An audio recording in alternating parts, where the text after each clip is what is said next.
হয়তোবা আপনার সাথে এরকমটা হয়েছে যে নতুন একটি ক্লাস ডি অ্যাম্প্লিফায়ার বাসায় নিয়ে আসলেন এবং সবকিছু কানেকশন করার পরে দেখলেন যে অ্যাম্প্লিফায়ারটি পুড়ে গেল। আজকের ভিডিওতে আমরা জানবো যে কিভাবে এরকম ধরনের ক্লাস ডি অ্যাম্প্লিফায়ারের বার্নিং প্রবলেম থেকে আমরা বাঁচতে পারি, স্পেশালি এরকম ধরনের ক্লাস ডি অ্যাম্প্লিফায়ারের ক্ষেত্রে। বাট তার আগে একটি ভিডিও আপনাদের অবশ্যই দেখতে হবে এবং এই ভিডিওটি আমি অলরেডি তৈরি করে রেখেছি। এই ভিডিওতে আমি ডিটেলসে বলেছি যে ক্লাস ডি অ্যাম্প্লিফায়ারে কিভাবে পাওয়ার সাপ্লাই দিতে হয়, কত ভোল্ট কত অ্যাম্পিয়ার প্রয়োজন হয় এবং ট্রান্সফরমার ইউজ করা ভালো নাকি খারাপ, এসএমপিএস ইউজ করলে কি প্রবলেম হয়। সো এই ভিডিওটি আপনারা অবশ্যই দেখবেন। সো আমি এই ভিডিওতে জাস্ট কিছু টিপস দিব যেগুলো ফলো করলে অ্যাম্প্লিফায়ার আর পুড়ে যাবে না। মোস্ট ইম্পর্টেন্ট যে বিষয়টা হলো সেটি হলো পাওয়ার সাপ্লাই। আমি এখানে বেশি ভোল্টেজ দেওয়ার কথা বলবো না।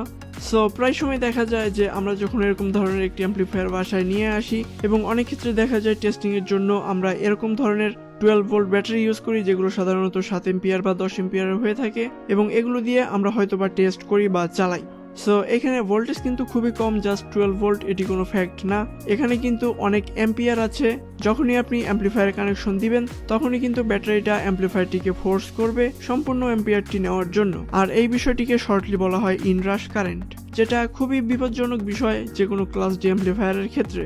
সো আমি এখানে অবশ্যই সাজেস্ট করব এরকম ধরনের এসএমপিএস ইউজ করবেন। এই ধরনের এসএমপিএস গুলো আসলে একবারে অ্যাম্পিয়ার ডেলিভারি দেয় না, লোডের পরিমাণ অনুযায়ী অ্যাম্পিয়ার দিয়ে থাকে।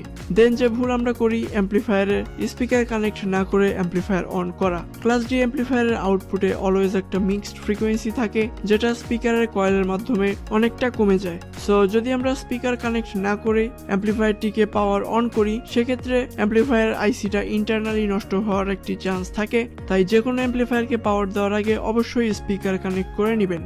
দেন যে মেজর ভুল আমরা করি সেটি হলো ইনপুট টাচ করা। আমাদের ফোন, ব্লুটুথ, কম্পিউটার আরো অনেক ধরনের ডিভাইস থেকে আমরা অ্যাম্প্লিফায়ারে অডিও ইনপুট দেই এবং এই ধরনের কানেকশনের মাধ্যমে খুবই একটি লো ভোল্টেজের অডিও সিগন্যাল বা একটি অডিও ফ্রিকোয়েন্সি আমরা অ্যাম্প্লিফায়ারকে দেই এবং অ্যাম্প্লিফায়ার সেই অডিও সিগন্যালকে আরো এমপ্লিফাই করে আমাদের স্পিকারের মাধ্যমে আউটপুট দেয়। বাট যখন আমরা অ্যাম্প্লিফায়ারের ইনপুট টাচ করি বা টাচ করে ধরে রাখি তখন কিন্তু আমরা আমাদের অজান্তেই অ্যাম্প্লিফায়ারের ইনপুটে অনেক বেশি ভোল্টেজ দিয়ে থাকি এবং যার ফলে অ্যাম্প্লিফায়ারটি কিছুটা ওভারলোড অবস্থায় চলে যায়। বেশ কিছু অ্যাম্প্লিফায়ার আছে যেগুলো ওভারলোড প্রোটেকশন থাকে, যেমন টিপিএ 3118।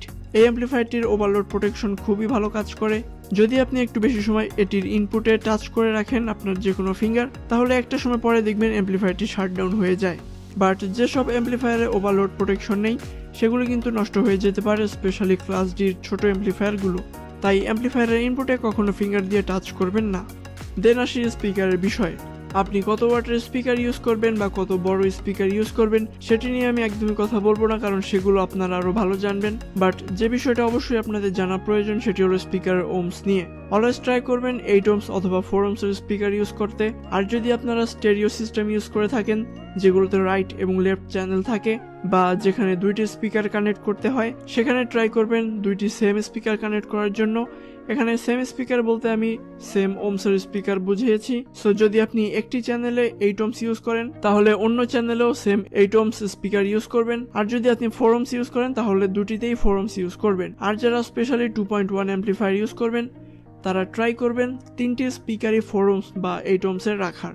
এইভাবে আপনারা স্পিকার সেট করলে কিন্তু অ্যাম্প্লিফায়ারটি অনেকটা লং লাস্টিং হবে। সো এই ছিল মেজর কিছু বিষয়।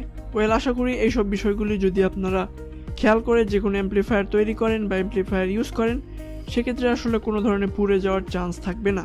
সো ভিডিওটি কেমন লাগলো অবশ্যই কমেন্টস করে জানাবেন। দেখা হবে পরবর্তী কোনো ভিডিওতে। Till then take care.